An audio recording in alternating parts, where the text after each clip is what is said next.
I now declare the August 2026 ordinary meeting of Council open at 6:30 p.m. and welcome all of those in attendance. I now invite Councillor McGoldrick to read the acknowledgement to country. The City of Melville acknowledges the Bilberman people as the traditional custodians of the land on which the city stands today and pays its respect to the Wadjuk people and elders past, present and future. Thank you, Councillor McGoldrick. Now, I draw your attention to the disclaimer on the screen.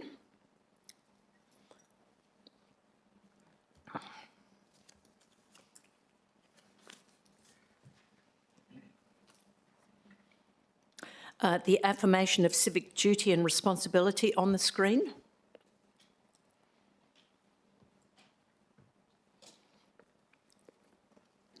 The advice of audio-visual live streaming and recording on the screen.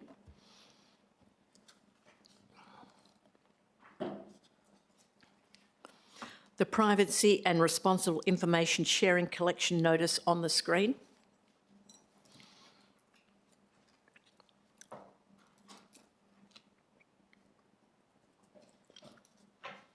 Okay. Now, to assist me with the smooth running of our meeting to the gallery, if you plan on asking a question during public question time and you haven't already submitted the question in writing, it would be appreciated if you could complete a question time form found on the table to your left and hand it to an officer prior to the commencement of question time. Moving on to item 2, attendance and apologies. We have the following councillors attending electronically with my permission. Can you please confirm your attendance? Councillor Spanbrook. In attendance, Madam Mayor. Thank you. And finally, no councillors are on approved leave of absence or providing an apology for this evening. So prior to the business for this evening, I would like to advise the council that item C 26411 RFQ 252661 supply of security infrastructure and maintenance WALGA was withdrawn on Friday, 14th of August, for administrative reasons and will be represented to the Council in the near future.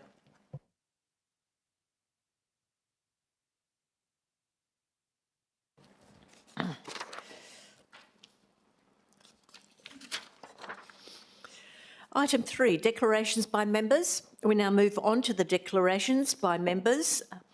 Are there any declarations by members who have not read and given due consideration to all matters contained in the business papers presented before the meeting? Neil? Declarations by members who have received and not read the elected members' bulletin? Neil? Item 4, announcements by the presiding member. Approved deputations. No deputation requests have been received for this evening.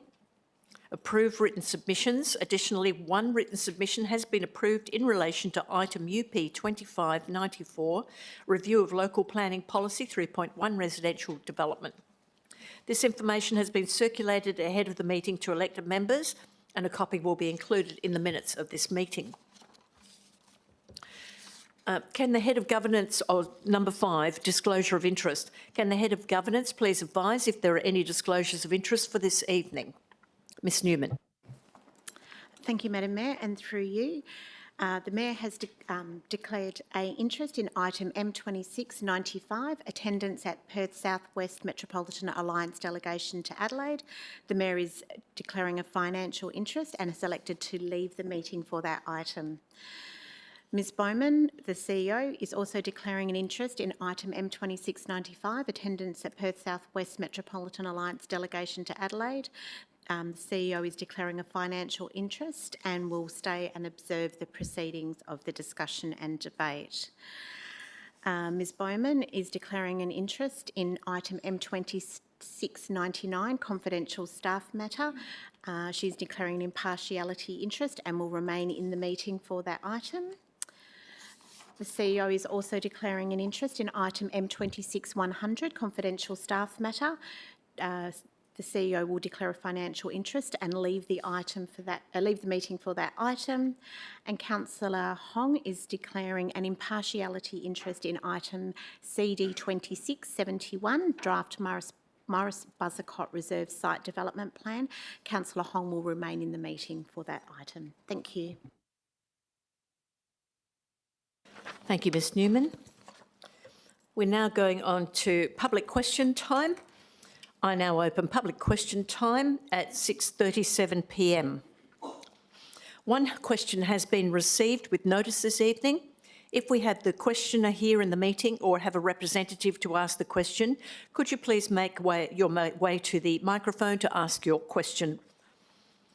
So if there's no one in the audience to ask a question and the question is not taken on notice, the question and response will be provided in the minutes, which will be available to the public gallery on Friday, 21st of August 2026. So I'll call forward the person who is asking a question, and that's Mr G. Wheeland of Bicton. Please come forward if you're in the audience. Mr. Wheeland doesn't appear to be in the audience, so we'll move on to any other people who may have a question for the council. If no one has a question for the council, I now declare the public question time closed at 6:38 p.m. Moving on to item 7, awards and presentations.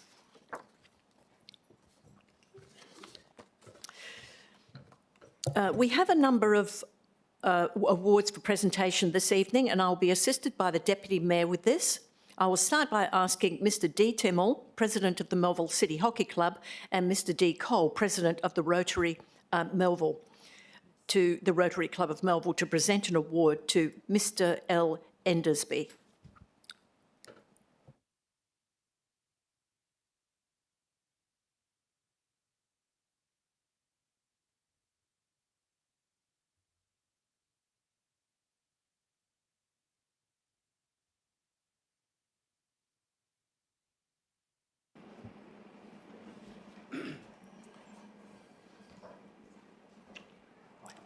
Good, thank you.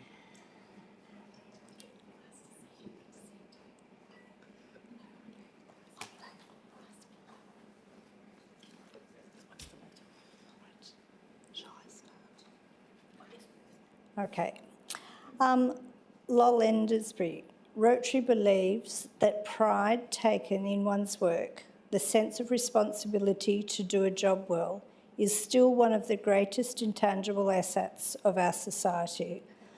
Lol Endersby, you have been nominated by the Melville City Hockey Club and acknowledged by Melville Rotary for the work as a club support officer at the City of Melville.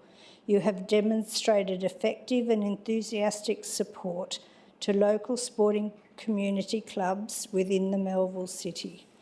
You have always made yourself available and have been consistent in liaising with club officers and city officers.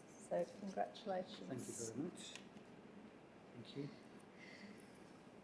Thank you. Thanks, Dale. I'll just quickly say a couple of words. So as Madam Mayor has introduced me, I'm David Timmel. I'm the President of the Melville City Hockey Club.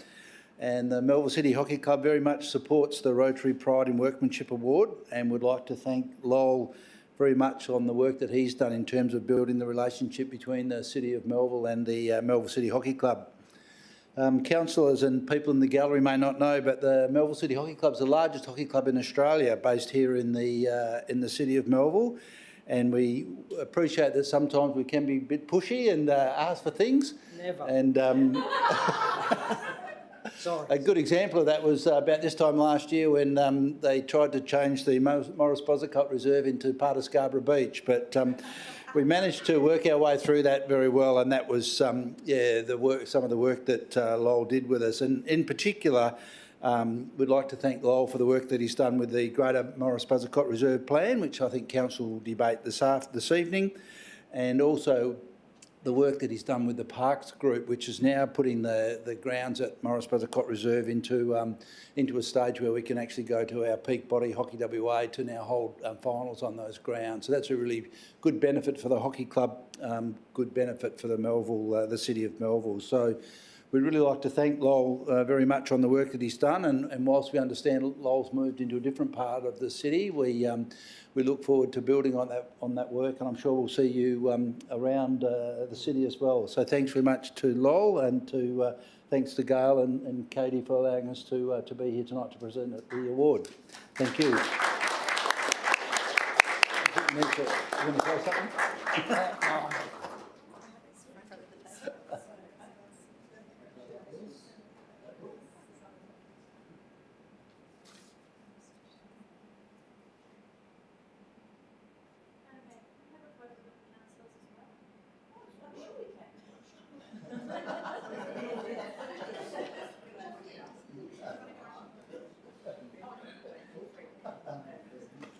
You don't want to be the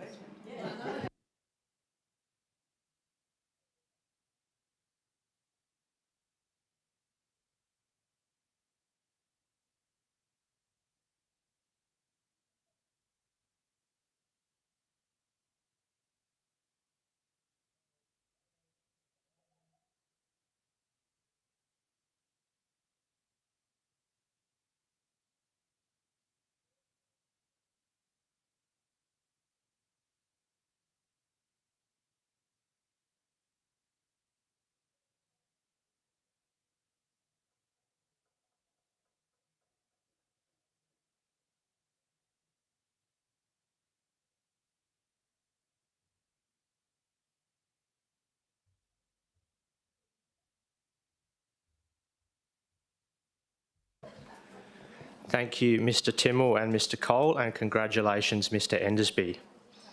Moving now to the next award, I'm pleased to announce that the City of Melville has won the Parks and Leisure WA Region Play Space under $1 million award, jointly with Nature Play Solutions, for their work on the Point Walter Play Space.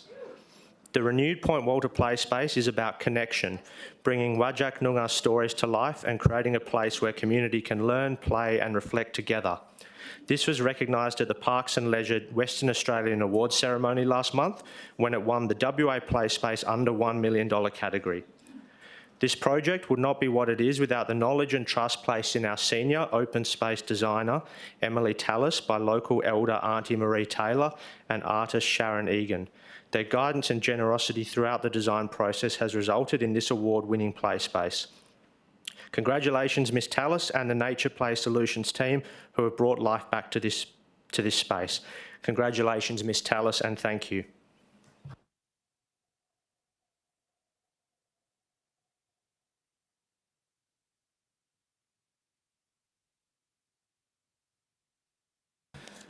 We'll now move to the final award for this evening, and it gives me great pleasure to announce that the Mayor herself has been selected by WALGA to receive the Merit Award as part of the 2026 Local Government Honours Program. This annual award recognises and celebrates the outstanding achievements and lasting contributions made by elected members and employees to their respective local governments and the wider sector. As some of you may know, the Mayor was first elected as a councillor from the city in 1990, after which she was elected Mayor in 1995, where she continued to serve until 2007. After taking a very well-deserved break, she returned to the city as a councillor in 2017, where she was again elected Mayor in 2023. Since her initial election to council in 1990, she has served close to 26 years on the council. Her outstanding commitment and devotion to the council over this significant period of time has directly contributed to the city's continued improvement and provided significant benefit to our community. And this is a true testament to her love for the City of Melville and further her selection for this award. Madam Mayor, thank you for everything you have done and continue to do for the City of Melville community, and congratulations on receiving this Merit Award.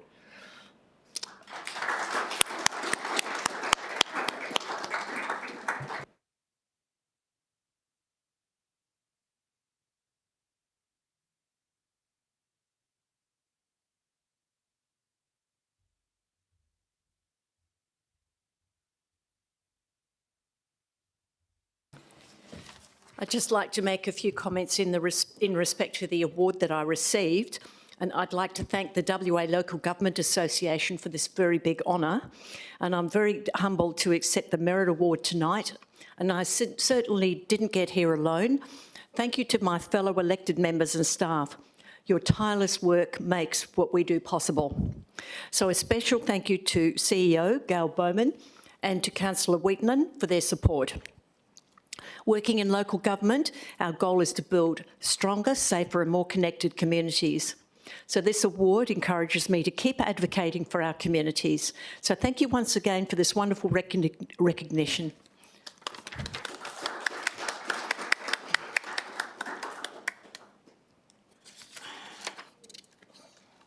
All right, we're moving on to item 8, applications for new leaves of absence. No councillors have submitted requests for leave of absence ahead of tonight's meeting. Are there any requests from the floor? If there are no requests, we'll move on to the next item, number 9, confirmation of minutes.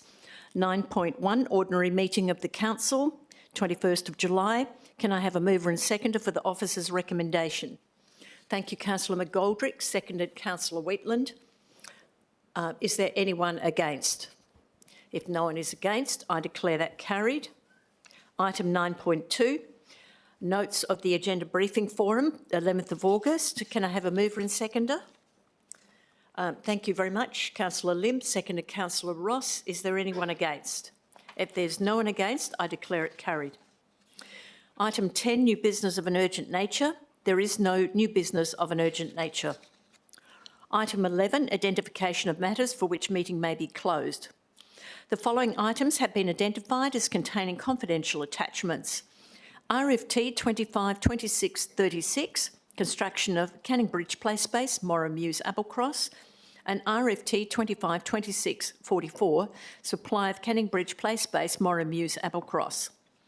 Should elected members wish to discuss the confidential attachments, these items will be held until the end of the meeting.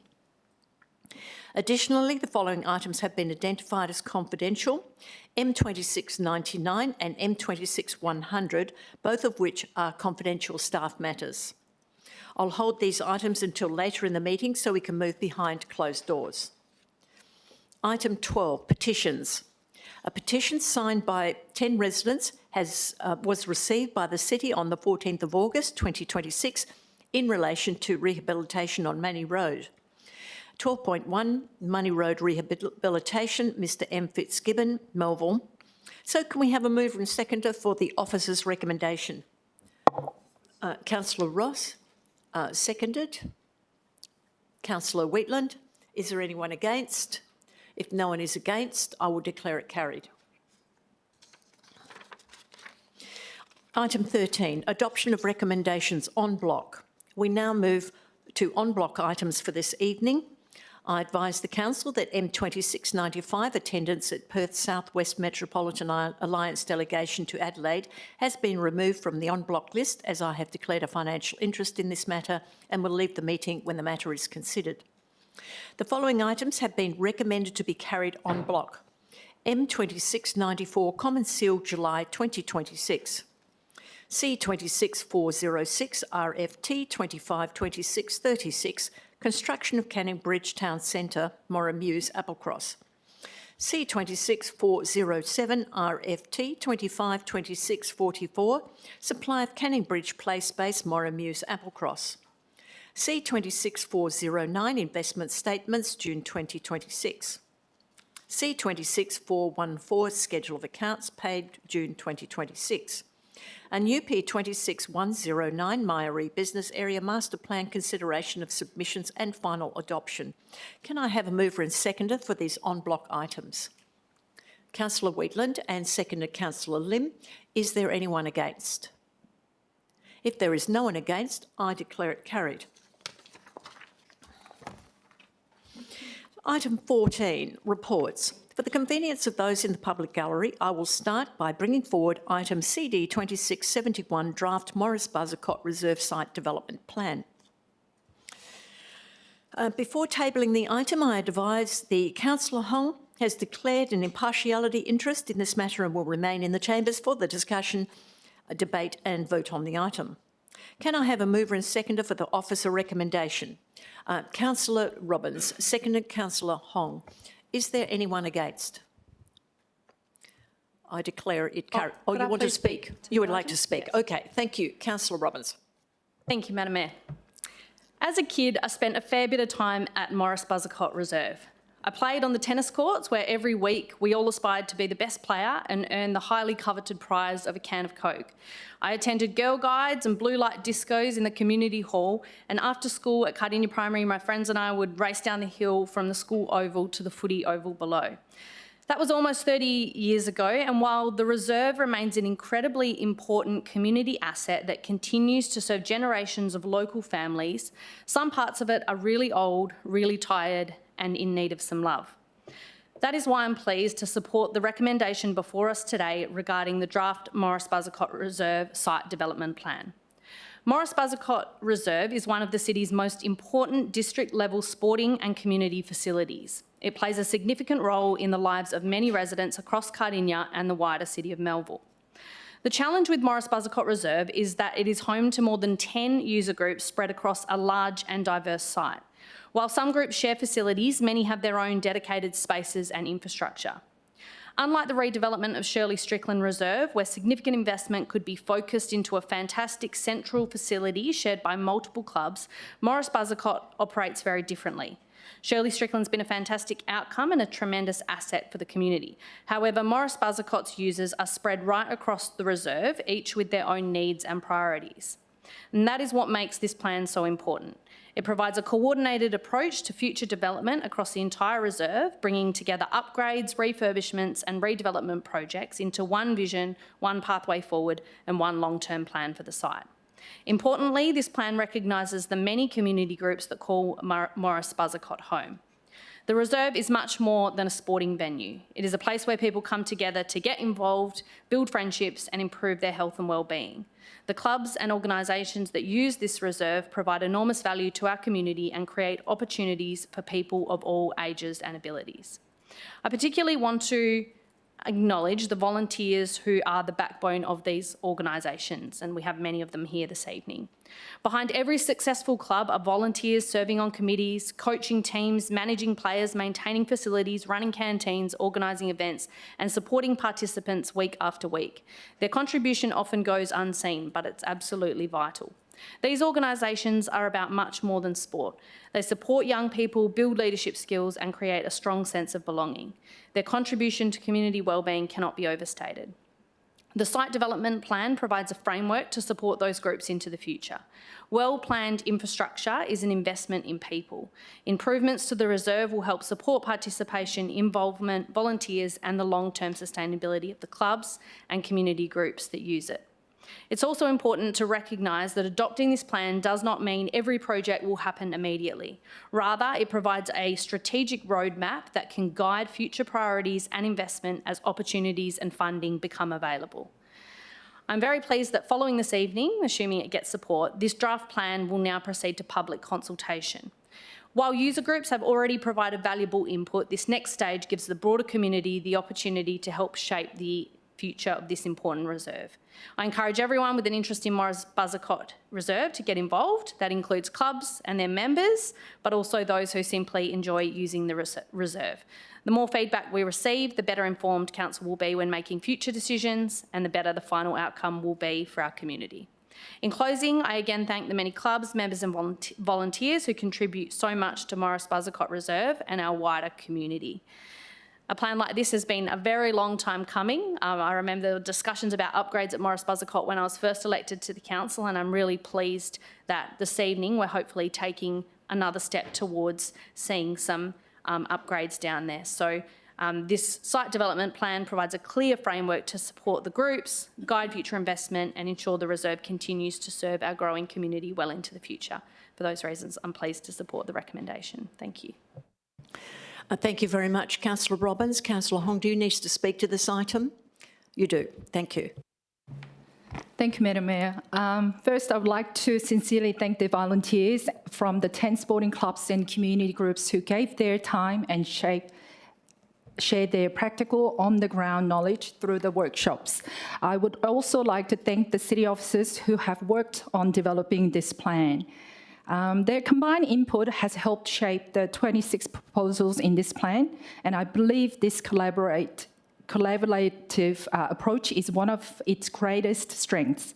I also support the city's decision to take an agile and practical approach rather than committing to a traditional master plan. This allows us to identify priorities, respond to changing needs, and coordinate future investment in a more flexible and financially responsible way. We are already seeing increased demand on the reserve, with Cardinia's population expected to grow and participation in some of our sporting clubs increasing significantly. This plan gives us a clear framework to respond to that growth. It also puts the city in a stronger position to seek external funding while recognising opportunities for sustainability and environmental improvements. Additionally, this plan gives us a clear and coordinated vision for the future of Morris Buzzcott Reserve, rather than dealing with individual requests on an ad hoc basis. So I encourage councillors to support this motion tonight. Thank you. Thank you, Councillor Hong. Councillor Wheatland, is that a question? No, I just I need to declare impartiality interest in this item. Thank you for letting us know. Now. Right, thank you. If there is no one against this particular item, I declare it carried. We're now moving on to the next item. CD 2673, Morris Buzzcott Reserve Tennis Infrastructure Renewal Project. I need a mover and seconder for the officer's recommendation. Councillor Hong, seconded Councillor Robbins. Councillor Hong, do you wish to speak? Thank you, Madam Mayor. Cardinia Tennis Club was established in 1982. For more than 40 years, it has been a place where people come together to play, compete, socialise, stay active, and build friendships. Generations of local families have been part of the club, making an important part of the Cardinia community. And behind that story are the people who have kept the club going, the volunteers. Their commitment is a big reason this club is still here today. I also want to acknowledge the city staff and Tennis West for their work, expertise, and support in getting this project to where it is today. So there is clearly a strong commitment to this club from the volunteers, the city, and Tennis West. But now we need to look at why the club has reached this point. Today, the club is at a difficult point in its history. In 2023, the club had 165 members. In 2024, even as the courts were deteriorating, court hire bookings increased by 78%, with more than 3,500 bookings in 1 year. That made Cardinia the fourth highest court hire venue in Western Australia. The demand was clearly there, but the ageing infrastructure could no longer keep up. Pennant tennis has now stopped because of the condition of the courts. 5 of the 9 courts cannot operate at night due to lighting failures and surface deterioration, and 2 have been completely decommissioned. As the facility became less usable, membership fell from 165 to just 64. This decline was a consequence of the failing facility, not a lack of community interest. And despite these challenges, the club is prepared to invest in its own future. It has approximately $170,000 in cash reserves, with $45,000 committed to this renewal and another $45,000 as the starting balance for a sinking fund for future asset renewals. That is a $90,000 commitment from the club, showing that they are prepared to be part of the solution and take responsibility for the club's future. But we cannot wait much longer. If we delay this project, we could face an 8% increase in construction cost and risk losing approximately $105,000 in secured external funding. Together, that puts more than $211,000 at risk for the city, before we even consider the wider cost to the club and community. Delaying this decision could cost us significantly more. There is also the pressure on our volunteers. They have carried this club through difficult years, and we should not wait until the people who have worked so hard to keep it alive simply cannot continue. This project is about more than replacing old courts. It is about giving Cardinia Tennis Club a fresh start. The proposed renewal, including upgraded LED lighting, and pickleball facilities, will create a more inclusive and sustainable facility for the future. It supports the city's tennis strategy and Healthy Melville vision, while benefiting more than 5,000 annual participants, including 3 local schools. Councillors, the community has demonstrated demand. The volunteers have demonstrated commitment. The club is contributing $90,000 of its own funds and establishing a sinking fund for future renewals. External funding has been secured. We have an opportunity to act now. So I ask the council to support this motion, recognise the people who have worked so hard to keep this club alive, and partner with them to build a stronger future for the next generation. Thank you. Thank you, Councillor Hong. Councillor Robbins, did you have some words to say? Yes, please. Thank you, Madam Mayor. I try not to repeat too much of what Councillor Hong has said, but I just want to make some comments to focus on what gives me the confidence that this investment will succeed. This is not simply a request for new infrastructure. Over several years, the club and the city have worked to establish a sustainable operating model, including a long-term financial framework, revised management arrangements, regular reporting, and a strategic plan linked to measurable outcomes.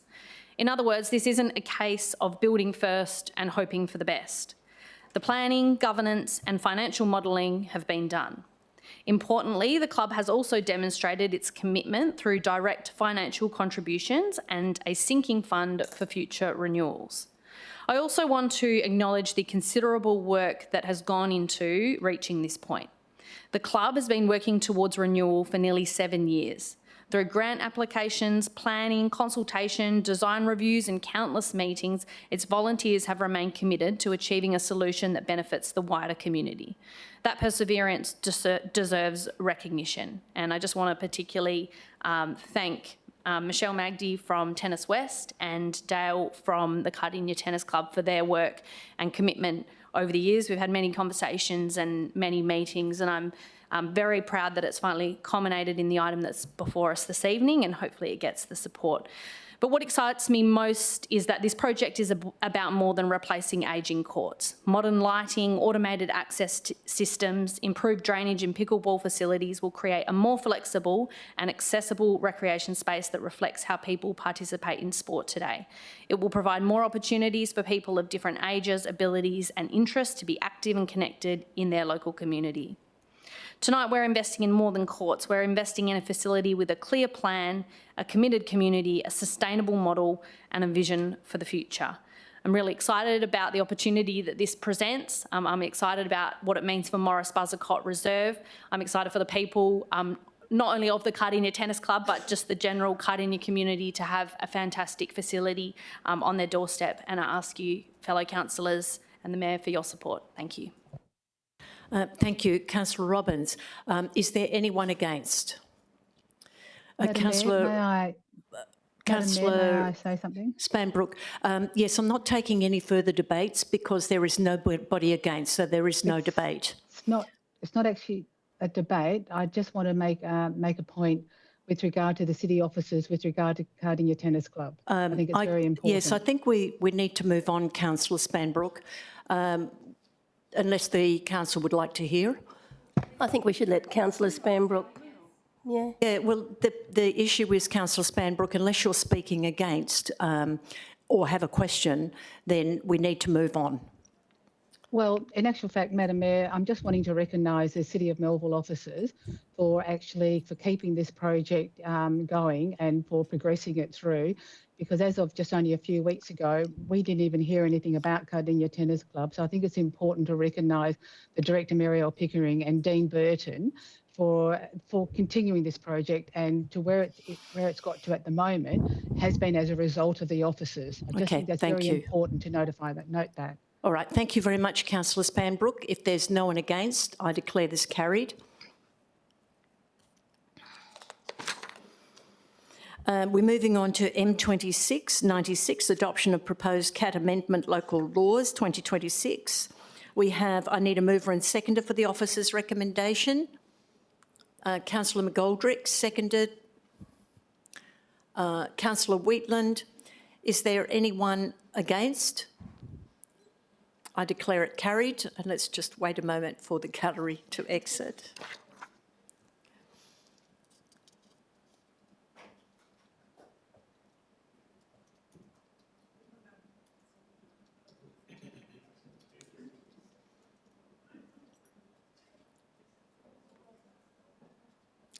Okay, let's move on with the next item, M2697, adoption of proposed fencing amendment local law 2026. Can I have a mover and seconder of the officer recommendation?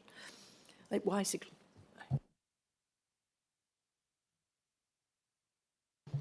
Okay, thank you. Can I have a mover and seconder of the officer's recommendation? Councillor McGoldrick, seconded Councillor Woodall. Is there anyone against? Councillor Ross, you're against. Do you wish to debate or just go to the vote? No, you wish to debate.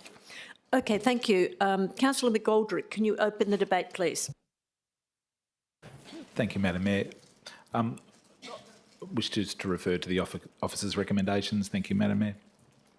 Okay, thank you. Councillor Woodall, do you wish to speak now or later? I'll speak later, thank you. Thank you. Councillor Ross. Thank you, Madam Mayor. The reason I'm against this proposed amendment is that what we're doing here is taking a step backwards.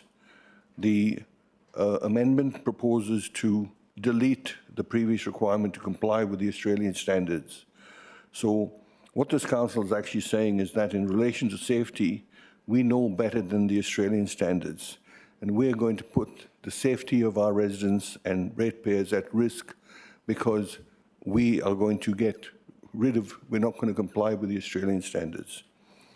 The recent development in McRae Road has highlighted the result of the city's failure to comply with the Australian standards, and this policy will continue to allow vehicles to exit onto the street with complete blind spots caused by, one, the allowance of a solid pillar within the sightlines area and the allowance of driveways on the boundary so that the sightline is dependent on looking over the adjacent property. Now, what we're looking at here is 6.25 square meters of land. That's all that's in question here that's required to allow these sightlines to exist. So for that reason, to give the developers 6.25 square meters, which is 0.006250 of a normal 1,000 square meter lot which is used for development. Because of that tiny bit of land, we're ignoring the safety consequences of having a driveway without any sight lines.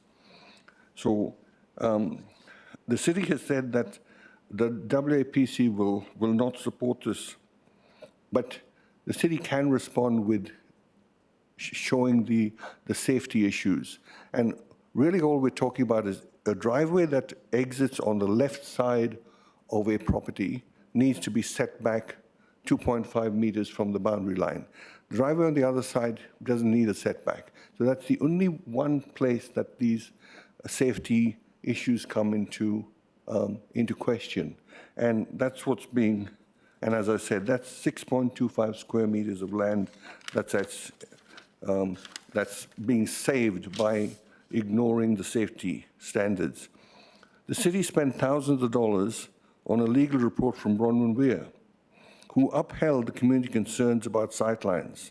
And we're now proposing to take a huge backward step and place residents and ratepayers at even more risk of harm because we're not even willing to comply with the Australian safety standards. I mean, that is really not a good look for the city of Melville to say, the rest of Australia doesn't know what safety is all about, but we know better. And I'd hate to think that because of our failure to comply with Australian standards, that someone down the track might be injured or harmed because of this removal, backward step that we're proposing here of compliance with Australian standards. So for that reason, I ask you not to support this amendment, send it back and have it come back with the compliance with Australian standards. Thank you. Thank you, Councillor Ross. Councillor York, are you speaking for? I just want, Madam Mayor, if I could please clarify. Question? Is Councillor Ross speaking about the fencing amendment or a different motion?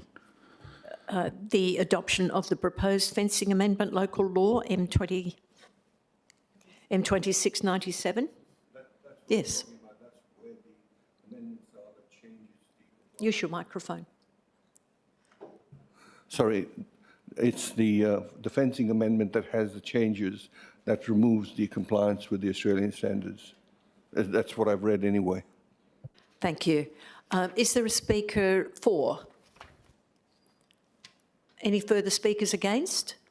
You'll speak for. Thank you, Councillor Woodall. Thank you, Madam Mayor. Just to clarify a couple of points, I think the issue with the Australian standards across many of the standards is that it's not always exactly clear whether they apply to particular circumstances and how they apply. They're not worded to cover every single minutiae of possible outcomes, and so it becomes very difficult to try and say when exactly the Australian standards apply and when different standards apply, because they're not always consistent. So that's the first issue. And I think in this situation there is some doubt as to the application of the Australian standards, which we've discussed before. But nevertheless, the idea that we should prescriptively follow all Australian standards, I don't agree with. I think that's not sensible. They're not laws. They're put together by a group of industry figures they're not government created, and it can lead to lots of problems if you just prescriptively try to apply Australian standards to every single situation, because they will not always produce sensible outcomes. They will produce perverse outcomes unless you consider their application and the effect it will have. So that's the first point I would make. But the second point, I think, which is really fundamental here, is that if the WAPC and the Department of Planning do not support an alternative, as in they do not support the prescriptive application of this particular Australian standard, then it's really we're hitting our heads against a brick wall. It's the same with the Canning Bridge Activity Centre plan. If the amendments proposed by the WAPC, I'm sure there were many of us who didn't agree with them, but ultimately we were left with no choice because they're the final determining authority. And I think the case here is if we put forward something that is not going to be acceptable, and we've been told it's not acceptable, we're just really wasting time and running around in circles. So for that reason, I support what's being proposed by the officers, and I think it's a sensible approach. Thank you, Councillor Woodall. Is that a question? It needs to be a question rather than a comment, otherwise we're entering debate again, and you've already spoken. Well, okay, it's a question to the extent that, has anyone read page 8 of the amendment at paragraph 2, where the standards that are currently in force are being deleted? Because that's what, has anyone read that? Thank you. Okay. Well, that was a question for everybody. It's rhetorical. You don't need to answer it. Now, are there any further speakers against? Okay. Councillor McGoldrick, could you please wrap up the debate? Thank you, Madam Mayor. I'd still like to refer and acknowledge the councillors' recommendations, the planning officers and the council's recommendations. And thank you for your correspondence, Councillor Ross. Thank you. Thank you. We'll proceed to the debate now. Oh, sorry, the vote now. Thank you.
Councillor Spanbrook, what is your vote? Is Support. It's for? Thank you.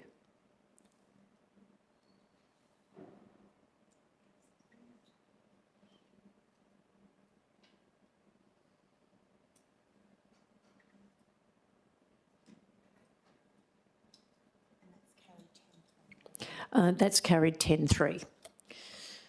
Moving on to the next item, which is M2694, Common Seal, July 2026.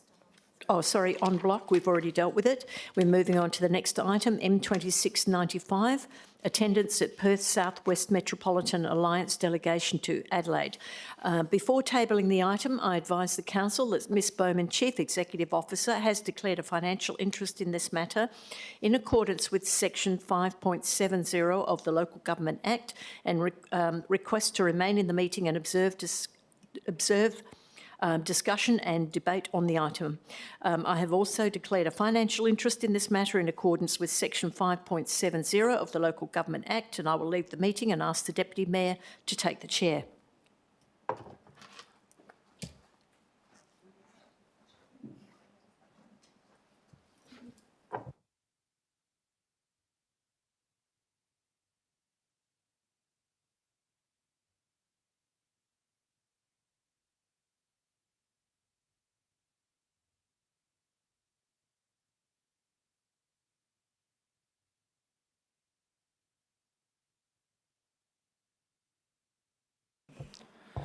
Okay, so we're now dealing with the item M2695 and the Mayor has left the meeting.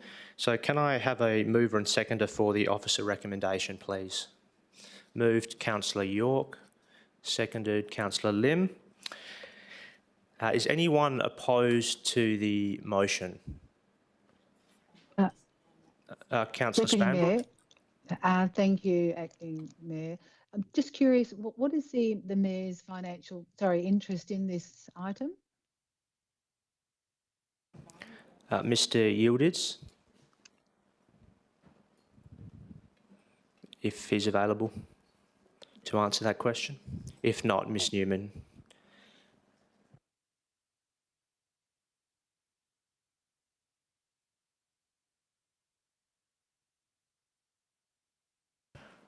Mr Yildiz. Sorry, and thank you, Deputy Mayor, and through you, and just checking that you can hear me. Yes, we can. Thank you. Just confirming that there is a benefit in respect of attending the delegation, notwithstanding that the costs are covered by the Perth Southwest Metropolitan Alliance. There is a financial benefit in the sense that they were receiving the travel contributions as well as the accommodation, but the costs are covered by the Perth Southwest Metropolitan Alliance. Was there anyone opposed to the officer recommendation? If there's no one opposed, I will declare that carried unanimously, and I'll invite the Mayor to return to the meeting.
Okay, we're moving on to item 26.4.10, a policy review, CP 096, naming of roads, parks, buildings and infrastructure.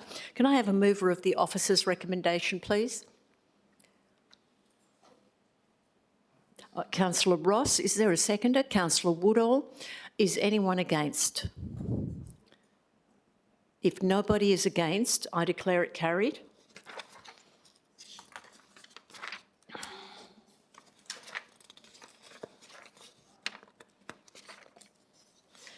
Item C26 415, Statements of Financial Activity, June 2026. Can I have a mover and seconder for the officer's recommendation? Thank you, Councillor Lim. Seconded. Councillor Hong. Is there anyone against? I declare it carried. Item CD 2672, Preliminary Scoping Report, Bonscott Civic Tribute Feasibility Assessment. Can I have a mover and seconder for the officer's recommendation? Councillor Ross, seconded. I do need a seconder. Councillor Barber. Is there anyone against? Madam Mayor, I've got an amendment. You have an amendment, councillor. I've got it. Do you want me to forward it to?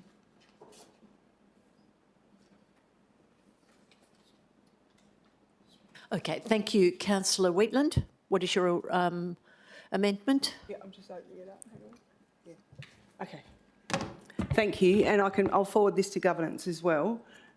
It's simply to, I'm just opening it up, to add a point 2, request the CEO to consider future opportunities to appropriately recognise Bonscott's connection to the City of Melville through naming, placemaking or other suitable civic initiatives, and bring any appropriate opportunities back to Council for consideration as they arise.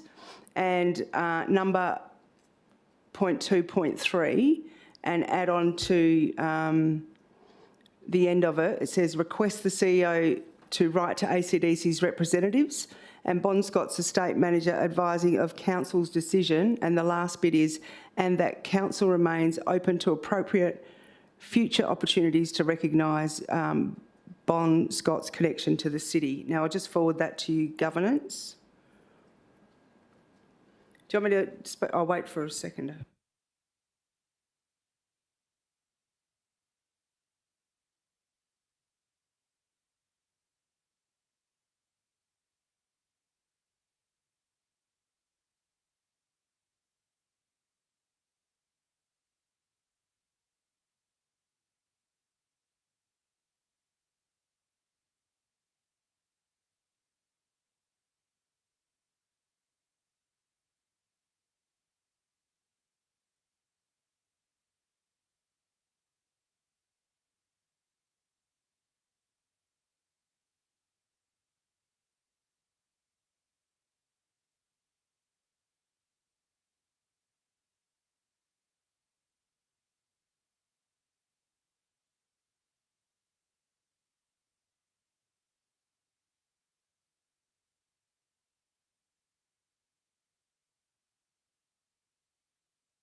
Okay, so has everybody had the opportunity to read that and consider it?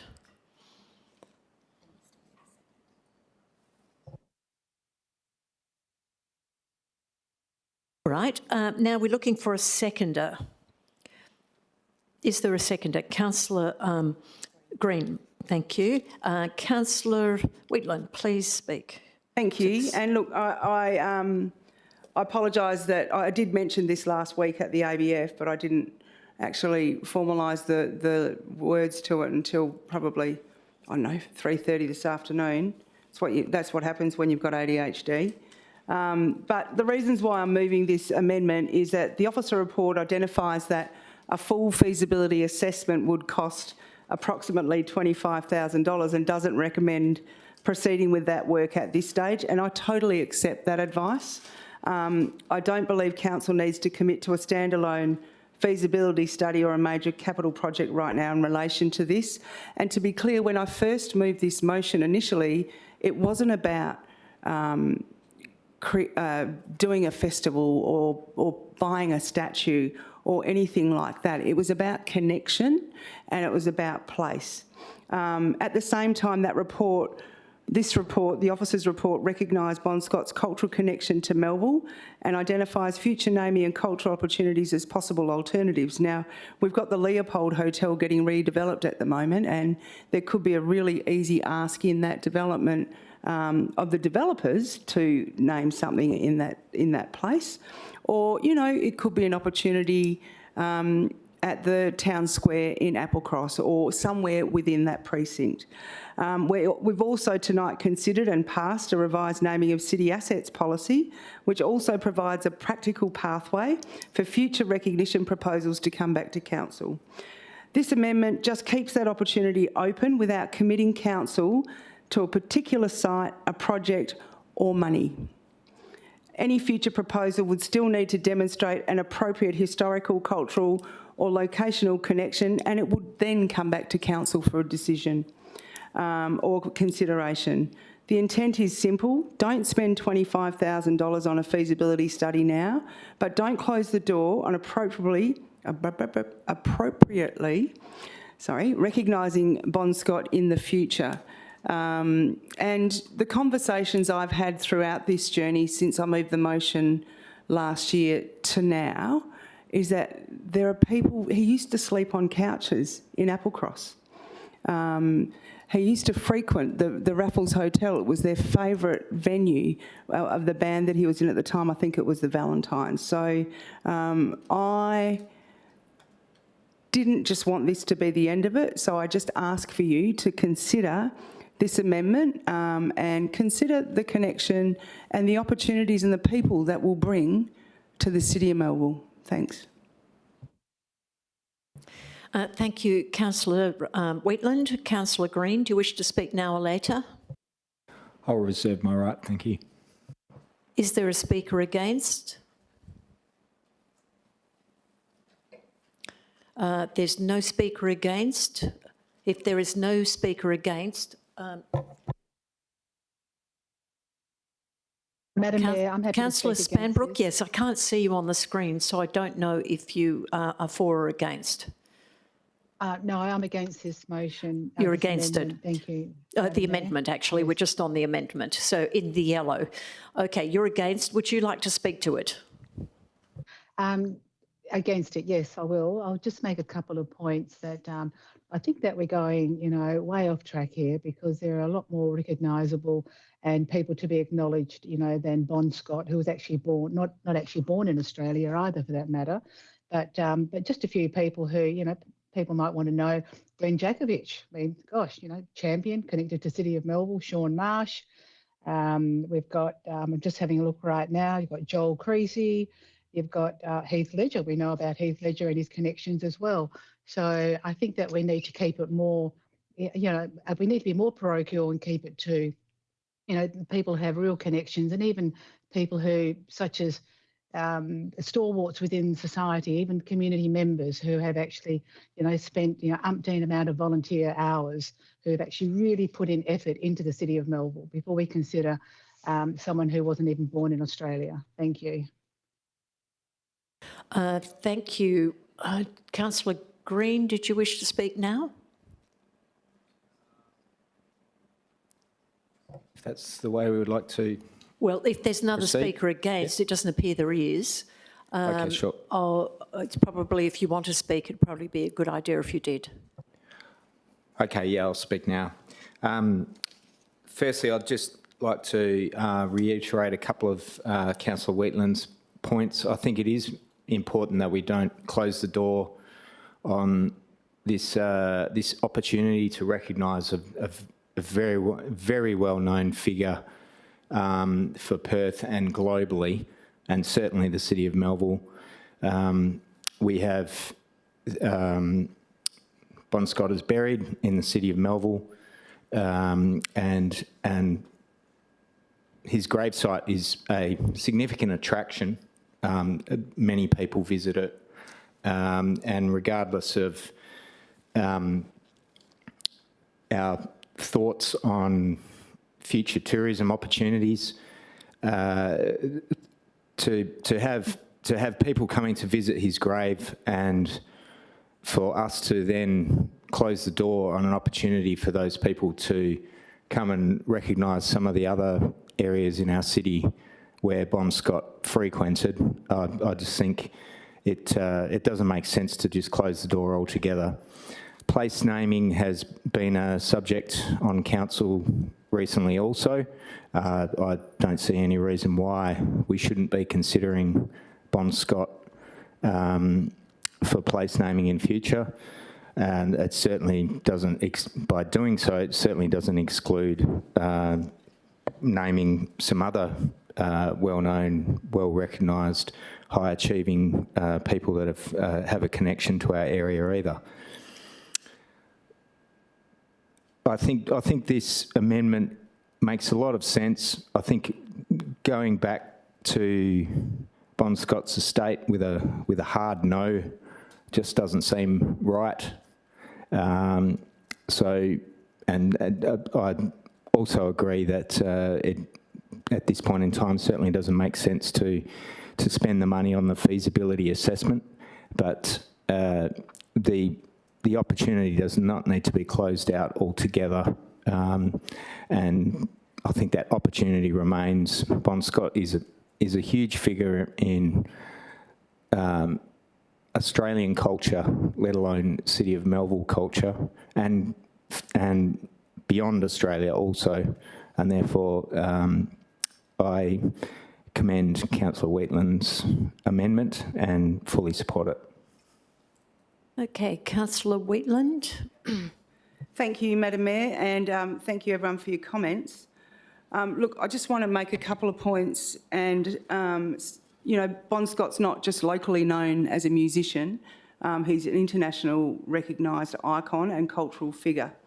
The National Portrait Gallery records his role, and WA institutions continue to treat him as an important part of the state's cultural history.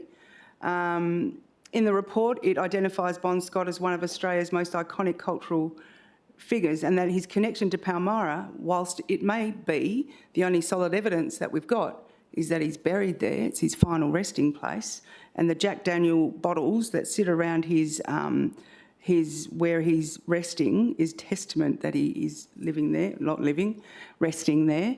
You know, the 2020 Highway to Hell event along Canning Highway was staged to celebrate AC/DC, Bon Scott and WA links. And, you know, the City of Melville participated along with the town of East Fremantle and the City of Freo. And we're not talking about, hang on, let me keep going.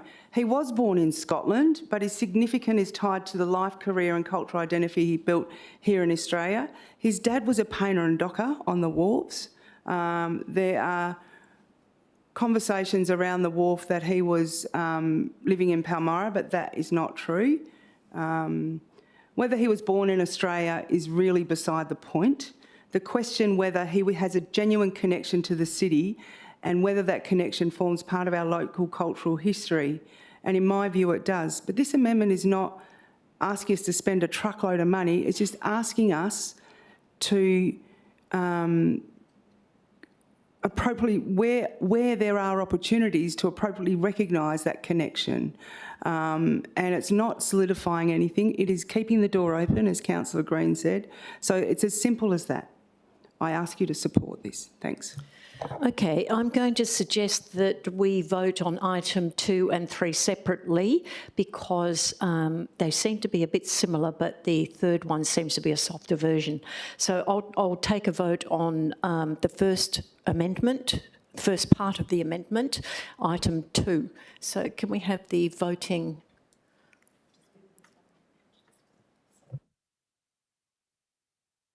Madam Mayor, Councillor Wheatland. Can you just explain that, please? The item 2 and item 3 is a little bit similar. but so I just am opening the vote for item 2 and item 3. I'm happy to remove the end of point 3 and just have. Oh, I point don't 2. think we can take that off now. Okay. We're actually in the process of voting, so we can't change or amend anything. Madam Mayor? Just don't understand why it wasn't raised before. Councillor Panayiotou, is that a question? Yes, it is, Madam Mayor. Just for clarity, if this amendment doesn't go through, do we go back to the officer's recommendation? Absolutely. Yes.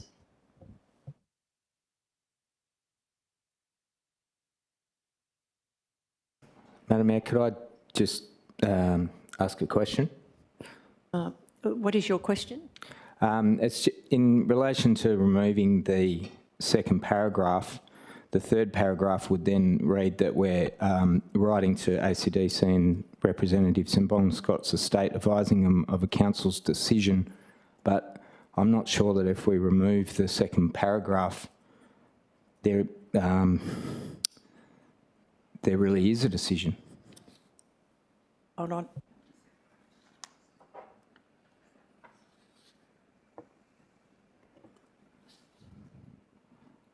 Oh, I'm sorry. It says that does not proceed. Okay. My apologies.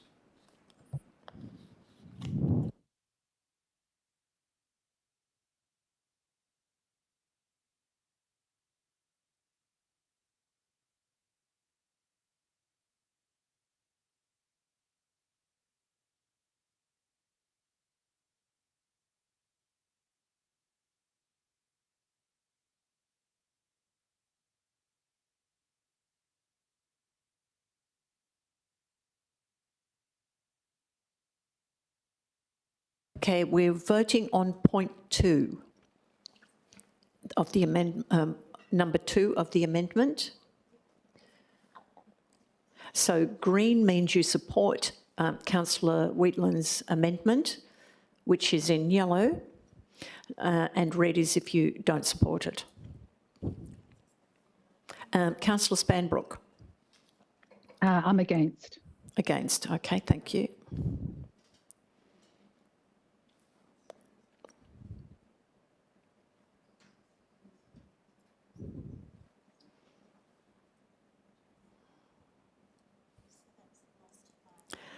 That's lost 5-8. Now we're moving on to number 3, and it is the highlighted part we're voting on now.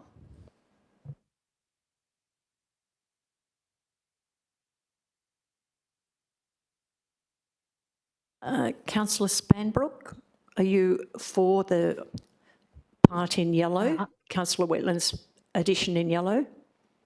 I'm against it. Thanks, Madam Mayor. Thank you.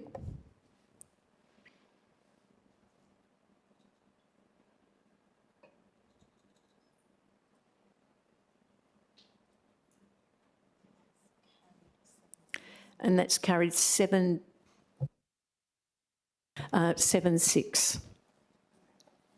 Okay, thank you. We're back to the substantive motion. As amended.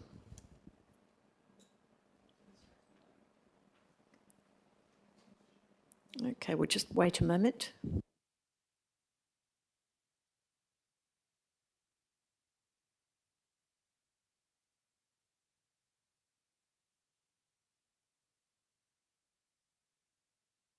Is there anyone against?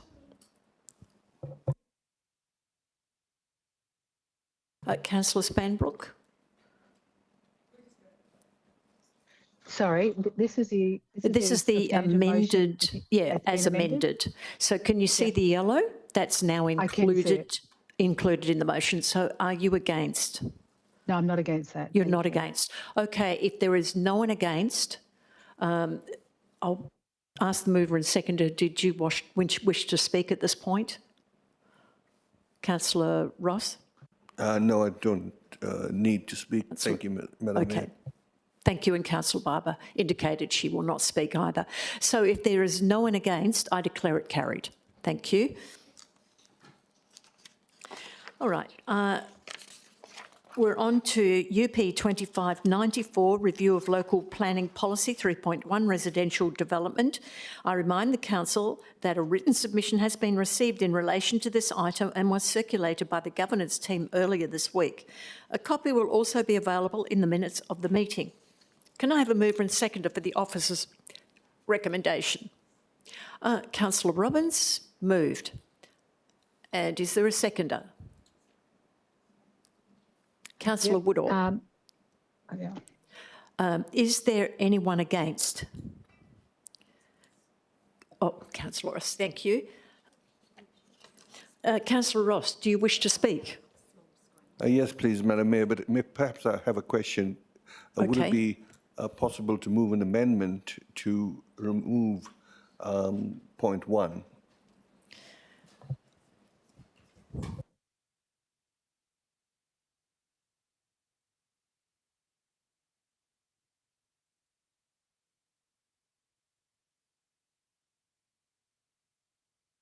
If the mover and second are happy for me to take an amendment, Councillor Woodall. Could I just perhaps ask for advice from planning officers what the effect of that would be in practice if like LPP 1.9 remains in effect? Mr Varellas, Planning Director. Through the Chair, thank you for your question, Councillor Woodall. The provisions of LPP 1.9 would have effect which allow for more generous heights within residential areas.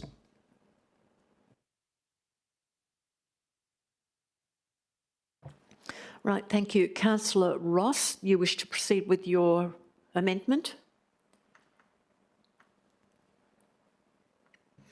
Yes, if I need to. Do you have a seconder? If you have no seconder, it lapses through lack. Oh, Councillor Whitland. All right. Can we have the amendment for the councillors to read and myself?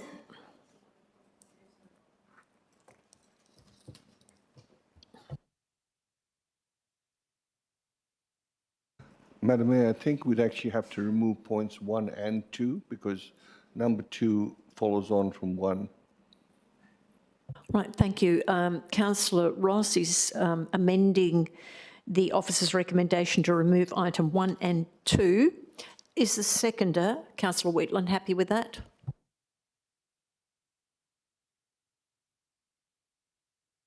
No, so you can either proceed with your amendment as you initially mentioned, removing item 1, or we can let the amendment, or you can withdraw the amendment. I'll proceed with the initial number 1. Okay, thank you. All right, Councillor Ross, can you speak to your amendment? Thank you, Madam Mayor. The reason for removing the revocation of 1.9 is that in the original council decision in May 2025 to revoke LPP 1.9, it was on the basis that this would be replaced in LPP 3.1, and that was to happen together. Now, simply removing 1.9 at this stage leaves that whole area open. It doesn't have any controls in place, and therefore it's premature to remove LPP 1.9 whilst LPP 3.1 is being deferred. So it just leaves it open and a gap there. That's clearly stated by the officer's advice that that's the position that will happen whilst we wait for the deferral. And there's no question that in the May 2025 resolution, that was meant to happen together. And now we're just doing one part of that and not all of it. And for that reason, I think it's inconsistent and unsafe to do that. We need to keep the provisions in place so that we move consistently forward without leaving it just hanging in space. So for that reason, I think revoking 1.9 at this point in time is premature. Thank you.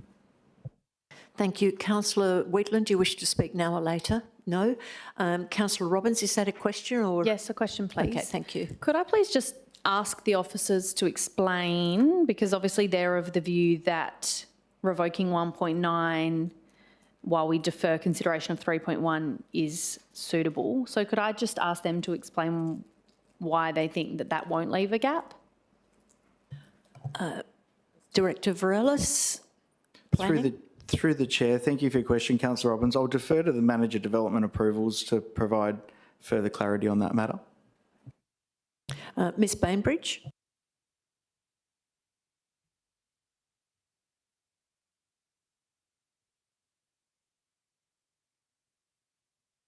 We can't hear you, Ms Bainbridge.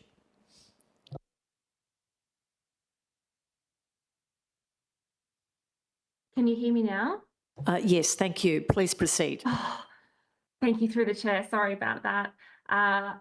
Revoking LPP 1.9 building heights would mean that we just refer to the residential design codes for building height, and there's also associated design principles.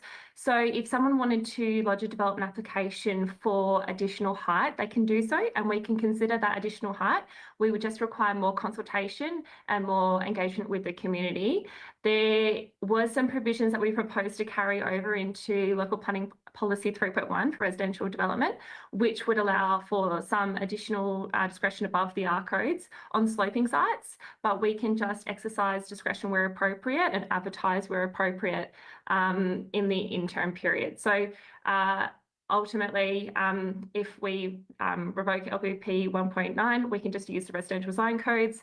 Otherwise, if the council elects to not revoke 1.9, we would continue to use it until such time as we recommence the review and then reconsider the revoking at a future stage.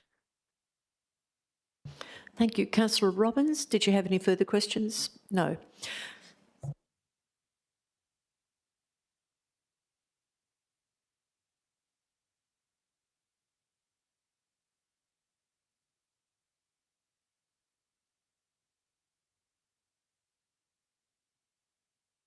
Okay. Look, we've just had a discussion with the Director of Planning, and it appears that there needs to be commentary around that. So I'm going to ask Ms Newman, Head of Governance, to just explain that to you. Thank you, Madam Mayor, and through you. So the Director of Planning has advised that this would be directly opposite to what the officers are recommending, and this would then be an alternative motion. So it would need to be considered after the officer recommendation. So that amendment would... did you have a question in relation? Councillor Woodall. Thank you, Madam Mayor. It was just in relation to the response that Ms Bainbridge provided around LPP 1.9. So my understanding is that LPP 1.9 provides greater latitude for building heights than the residential design codes. Is that correct? In a broad sense, in a general sense?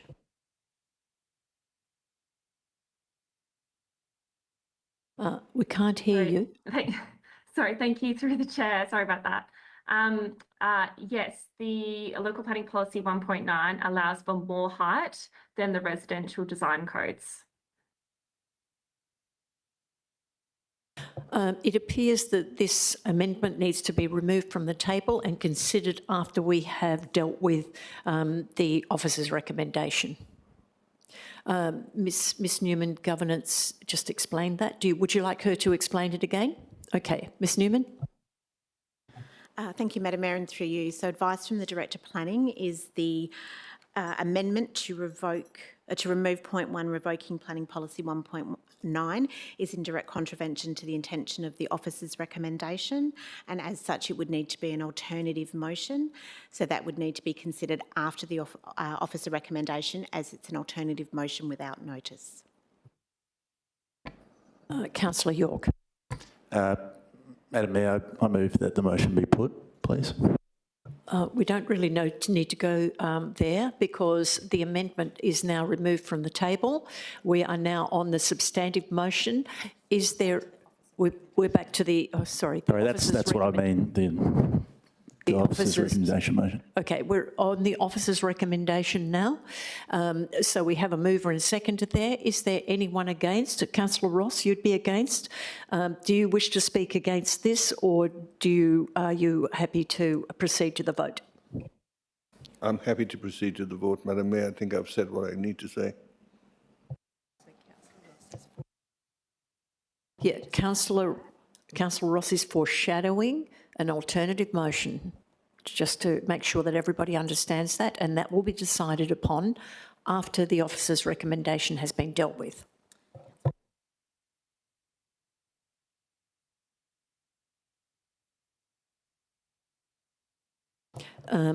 Councillor Robbins, do you wish to speak to this to close the debate, or are you quite happy for us to finalise the vote? Well, if Councillor Woodall, you're welcome to speak. Madam Mayor, didn't Councillor York put forward a procedural motion? What happened to that? It was in relation to the amendment which had been taken off the table. Well, that certainly wasn't my intention. It was to put this, what we're talking about now, on the. I was a bit hasty, but it was for this, the officer's recommendation. You can't actually put the motion when we haven't actually opened the debate. So I think we need to allow the second mover and seconder to speak, and then we're closing the debate in any case. So, Councillor Woodall. Thank you, Madam Mayor. I'll keep it very brief. LPP 1.9 building heights currently allows us to consider building heights that go beyond or that go further than the residential design codes. So by revoking it, we're actually going to be constraining building heights and requiring more consultation with neighbours in the community. So in my view, I think that's actually achieving what I believe Councillor Ross had intended. So I think that relying on the residential design codes will actually ensure we're more in line with the state planning framework and reduce some of the excessive building heights that might otherwise be approved under LPP 1.9. So I think this officer recommendation makes sense. Thank you. Thank you, Councillor Woodall. Councillor Robbins? I'm happy to go straight to the vote, Madam Mayor. All right, thank you. Now, I'll ask again, is anyone against? If nobody is against, I declare it carried.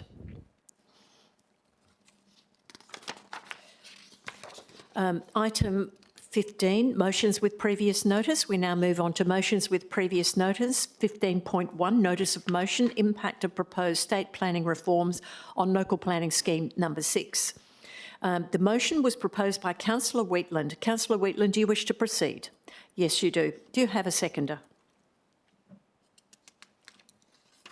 Councillor McGoldrick. Thank you, Councillor Wheatland. Do you wish to speak to this item? Please speak. Thank you, Madam Mayor. Look, I want to be really clear about why I brought this motion forward. This is not about stopping the LPS 6 process. It's not about opposing housing growth.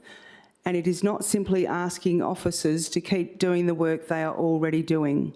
It's about making sure council, elected members, understands what the proposed state R code reforms actually mean for the density changes we are proposing through LPS 6 before we make any final decisions.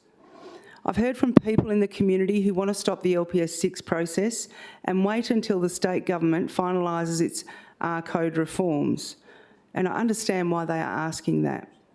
They're asked to comment on proposed density increases at the same time, or now at the same time, since it was announced recently, that the state is proposing significant changes that may themselves increase development capacity across our suburbs. But I'm not asking the city or the council to stop LPS 6. This motion keeps the process moving. It continues the engagement, modelling technical assessment and discussions with the state, but it also takes the concerns we are hearing from the community seriously. It makes sure those concerns are tested before council, the elected members, settle the final density outcomes. The officer advice itself acknowledges that the proposed state reforms may materially affect the planning context in which the LPS 6 is ultimately considered. It also says preliminary analysis suggests the state-led reform scenarios may enable substantially more theoretical housing capacity than the city's current targeted approach. Now that is significant. If the state changes create substantially more housing capacity across established residential areas, then council needs to understand what that means for the additional density we are proposing through the LPS 6. That has been the core of this motion from the beginning. If the state reforms already create additional development capacity, do we still need density increase currently proposed through the LPS 6? Are those increases still appropriate? Do some need to be modified? Do some need to be staged? Do we need additional planning controls or infrastructure planning? I am not telling officers what the answer should be, far from it. I'm making sure we, as elected members, receive the answer before we make that final decision. At the ABF, we heard hang on, I just had it on the page, that, that's the wrong one, that we heard, is there any purpose to this motion at all? Is there anything in this motion that the city isn't already doing? And I want to say, yes, the officers are already undertaking the modelling. They're already engaging with the state. Land economic specialists have already been engaged to compare the LPS approach with the broader state-led scenarios. I acknowledge all of that, and I commend the work that the officers in the planning department are doing. But technical work being underway is not the same thing as a council direction about what happens with the results.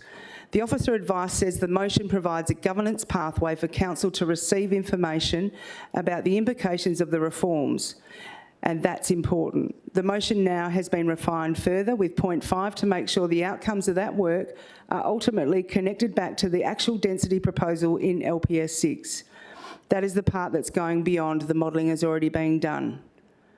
I listened to the concern raised by planning about timing. I'm no longer asking officers to make recommendations about individual density changes before December. Point 4 gives council the outcome of the modelling engagement and recommended response by December. Point 5 then requires that through broader LPS 6 review processes, officers identify the proposed residential density changes warrant reconsideration, modification, staging or additional controls. And that happens before it comes back to council for forwarding to the state. So the work continues, the process is not stopped, but elected members get a clear checkpoint before the final decision, density decisions are made. We're already seeing the city respond to uncertainty created by the proposed state reforms in other planning work. In relation to LPP 3.1, we have just passed a decision that further review be deferred until the state government's R code reforms have been finalised and publicly released. Officers have explained that the issues are different, and I accept that, but it demonstrates the broader point. The state reforms are significant enough to affect the planning work the city is doing right now, and my motion doesn't ask us to defer it. I support housing growth. I support diversity, housing diversity. The officer advice that's also progressing LPS 6 may strengthen the city's ability to I know I've run out of time, hang on a minute. Okay, some members of our community would like this process stopped, and I'm not asking for that. Let's keep doing the work, but before we settle the final outcomes, I want elected members to understand the combined effect of the state reforms and our own changes. People in Winthrop deserve this. People in Palmyra deserve this. We as elected members need to set this governance pathway. We need to continue the process, listen to the community, do the work, and then make the decision with the full picture in front of us. I ask you to support this motion. Thank you. Thank you, Councillor Wheatland. Councillor McGoldrick, do you wish to speak now or later? Thank you. Councillor McGoldrick. Thank you, Madam Mayor. I'm pleased to second this motion and support the comments made by Councillor Wheatland. I also acknowledge and thank the City's planning staff for their prompt and professional response to the Minister's announcement. For these reasons, I'm happy to second the motion. Thank you. Is there anyone against? Councillor Spanbrook? Yes, sorry. I'm looking for, is anyone against? Are you against? No, No, okay. I'm not. Thank you, Madam. Thank you. All right, if nobody is against, I declare it carried. Thank you. Let's move on to the next item, which is 15.2, Notice of Motion, make public the February 2024 Statement of Impact. The motion is proposed by Councillor Green. Councillor Green, do you wish to proceed? Yes, Madam Mayor. Do you have a seconder? Councillor York. Thank you, Councillor Green. Please present your argument. Thank you, Madam Mayor. I'll be brief. This is essentially a carbon copy of last month's motion from Councillor Wheatland, which was to make last month's rescission motion public. And for consistency, it's logical that we do the same for the previous rescission motion's statement of impact from February 2024, which was something I attempted to move, which sought to reverse the very same council resolution, the April 23 council resolution to convert valuable land to 100% public open space. This is not about any sort of last-ditched effort to reverse the decision again. Certainly not now that we've just voted for the tenders to construct the park and we voted on those unanimously. This is done now. But what it's about is transparency for the community, giving them the full picture about the impacts to the community, for not only the impacts caused by the rescission motions, but also the April 23 council decision. I'm hoping elected members have had a read through the statements of impact and they'll see that they do contain some very useful information that I think is very important for the community to understand. Just one comment about the officer advice note. It does say that the February 24 notice of revocation motion was withdrawn and not considered by council. Formally, that is correct, but I'm sure you'll agree that it was certainly, for those that were here, it was certainly considered at the time. We had a special electors meeting on the subject, and it was a contentious issue in the community. There was a lot of robust and at times controversial discussions about that issue.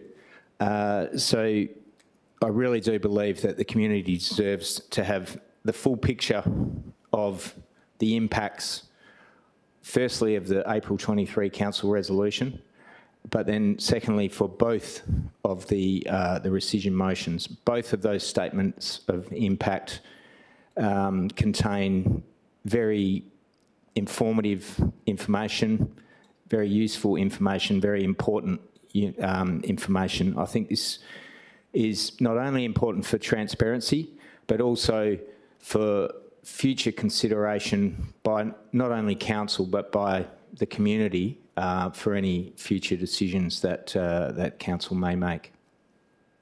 That's all I have. Thank you, Councillor Green. Councillor York, do you wish to speak now or later? Yes, Madam Mayor. I'll speak now, thanks. Now, thank you. Yeah, look, I second what Councillor Green's just said. I thought Councillor Wheatland's motion regarding the most recent rescission was a great win for transparency. It showed we had nothing to hide, both sides of that aisle, and I think this is just basically doing the same thing. The tenders have been awarded, you know, projects going ahead, so this will be the last statement on it, and hopefully we all turn up in a year's time or whenever it gets built and we can say, what a great investment we've made, and this is how much, we've spent on it. So I'm hoping we can get a unanimous result, just like how we did last month, and we can all move on and, try and finish this council meeting as early as possible. Thanks. Okay. I'm looking for a speaker against. Councillor Spanbrook. Thank you, Madam Mayor. I'd just like to ask Councillor Green a question, if I may. You can't ask councillors questions. You can ask Okay, me perhaps, and I can refer an it to an officer. Pardon? Yes, that's a great idea. Yes, thank you. I'd just like to know that what is the purpose of this and what do we hope to achieve out of it? If you can please allow one of the officers to answer this, if it were to be adopted. That. Okay, is there an officer who can assist with this item? Pardon? Mr. Director Yudits online can assist. Thank you very much. Thank you, Madam Mayor. And just to articulate Councillor Green's purpose that he has brought this motion to council is to ensure absolute transparency in council's decision making, but also for the community, noting the controversy and the issues around the revocation motion. Councillor Green has been quite expressive about ensuring absolute transparency, and with providing this statement of impact also for the community just completes the loop of all the information that was available. Thank you. A follow-up, Madam Mayor, if I may. Councillor Spanbrook. Thank you. As this was a rescission motion back in 24, so it was not made public, therefore, is the officer able to provide some clarity on the comparison between the statement of impact to the recent rescission of motion as opposed to the one in 24? Thank you. Director Yudis. Thank you, and through you, Madam Mayor. The statement of impact is not entirely dissimilar, but it was updated for the 2026 Council's consideration. So some of the information is very, very similar, but some of it has been updated. Obviously, in the context of what was happening in 2024 and the valuations that were attributed to the land in 2024 are based in that point in time. But some of the information is somewhat relevant to the decision that Council made last month in regards to the revocation motion. Have you any further questions, Councillor Spanbrook? No, thanks, Mr. Yudich. Okay, good. Thank you. Is there a speaker against? Councillor Barber, do you wish to speak now? Thank you. Thank you, Madam Mayor. Look, I'm all for transparency and I applaud Councillor Green's intent with this motion. My only issue is the principle and process of it, because its statement of impacts are prepared to inform Council's consideration, and in this case it was consideration of a notice of revocation motion in February 2024. However, we didn't consider a notice of revocation because it never came to Council. So why are we releasing a statement of impact for a motion that we never considered? It just doesn't make any sense to me. How can we even distribute that to the public when we didn't consider this motion? So I don't understand the principle, I don't understand the process. Because it didn't come to Council, elected members may not even have read the statement of impact because it didn't come to Council. So why are we, Councillor Green hopes we did, but we didn't need to because we didn't have to consider it. In 2026, we did consider a revocation motion and it did come to Council, and I totally agree that the statement of impact should have been released to the public because we considered it. But in 2024, we didn't consider anything. So why are we releasing something we didn't consider? And so I'm speaking against this. I could go on to give an example that next month I might want to bring a motion to Council and I put it in the agenda and we get the statement of impact, and then I say, oh no, I don't think I'll go ahead with it. Does that mean we release the statement of impact on a motion we don't consider to the public? It doesn't sit well with me. It doesn't sit well. It doesn't seem to follow any clear guidelines, any clear principles and process. So yes, I'm for transparency, But this doesn't make sense at all to me, that we're releasing something, a statement of impact that we didn't even consider. Thank you. Thank you, Councillor Barber. I just want to confirm with Director Yildiz about the two impact statements, the 2024 one and the 2026 one, which we did approve last month. Are you saying that the information is quite similar, except the figures have been updated and valuations have been updated? Is that what you were suggesting? Thank you, Madam Mayor. Their information is quite similar, but there are distinct aspects of it that are different. So it's not entirely the same, but they are similar because they were dealing with the same issues and providing a statement impact of the revocation motion on the same issues. Thank you very much. Councillor York, are you speaking now? Look, Madam Mayor, I move the motion be put. Sorry, Councillor York, you have already spoken, so you're moving a motion. It's a procedural motion. Procedural motion, That the motion thank be you. put. Thanks.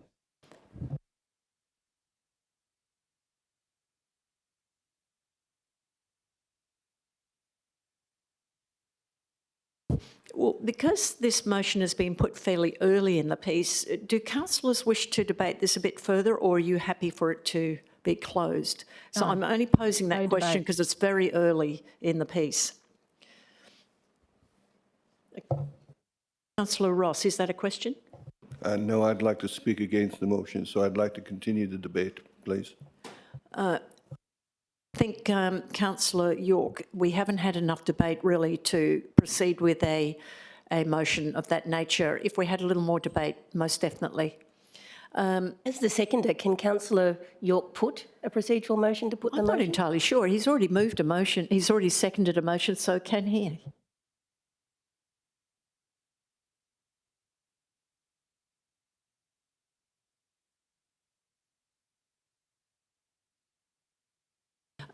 Apparently he can, which I thought was unusual, but apparently with a procedural motion, anybody can move it.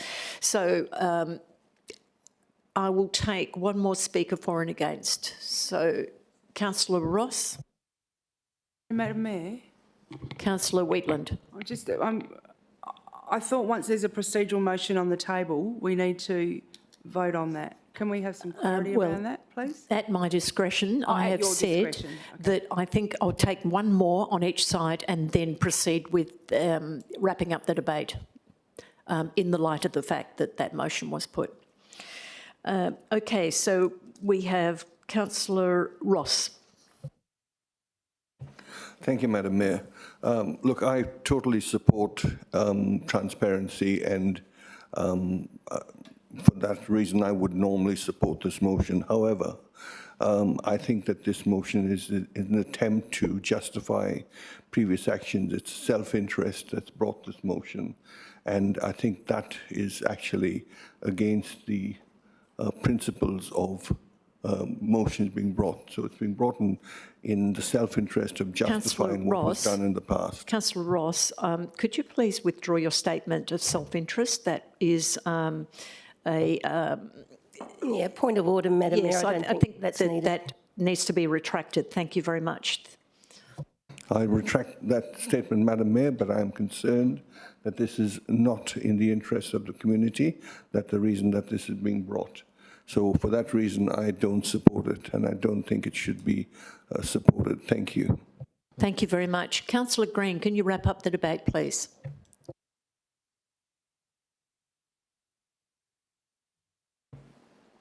I don't have a lot further to add. I certainly won't be responding to what I've just heard. Completely unfounded. The process was discussed with governance, with the Director Yildiz, in terms of whether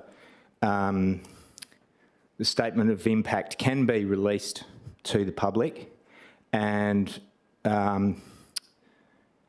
Director Yildiz took some time to go and work out whether that was the case, and it was confirmed that it, in a similar way to the statement of impact released last month, it could be released to the public, and the reason for that was that it was on the agenda for, I believe it was the March 24 ordinary meeting of council. So it did become public that there was a rescission motion. The rescission motion was then pulled, and so therefore it didn't go to the ordinary meeting of council. But as I mentioned before, it certainly was public because that's why we had a special electors meeting. And those of you that were on council at the time would know full well that the community was very aware of the rescission motion at the time. We got a lot of feedback and a lot of concern was expressed. And it's for that reason that I believe that reason, and for concerns expressed from the most recent rescission motion, it's for that reason that transparency is the intent of my motion, and that is the only reason why I'm bringing it forward. It's important that the community knows the information that is contained in both of those statements of impact, which are not entirely the same. Different information is in both of those. It was a different situation in February 24 because we hadn't yet finalised the Esplanade Park. However, the resolution that it sought to reverse was precisely the same one as the one sought to be reversed, sought to be rescinded last month. So again, it's about the community getting the full picture of our decision as much as possible so that we can now move on. So I urge you all to vote for community transparency in voting for this motion. Thank you. Thank you very much, Councillor Green. We're now going to the vote.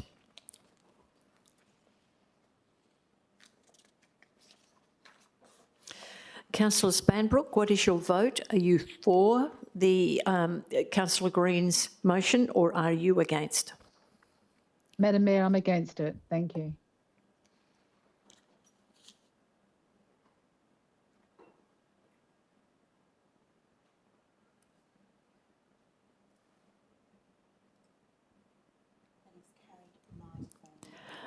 Carried 9-4. Thank you.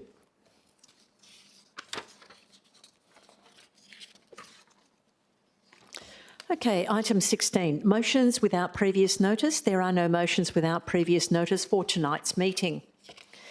So we're now moving on to item 17. We have confidential items to discuss, so I need to have a mover and seconder to go behind closed doors. Councillor Wheatland, seconded Councillor Barber. Is there anyone against? If there is no one against, I declare it carried, and can we please close the live streaming down and close.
Okay, thank you. We're back online.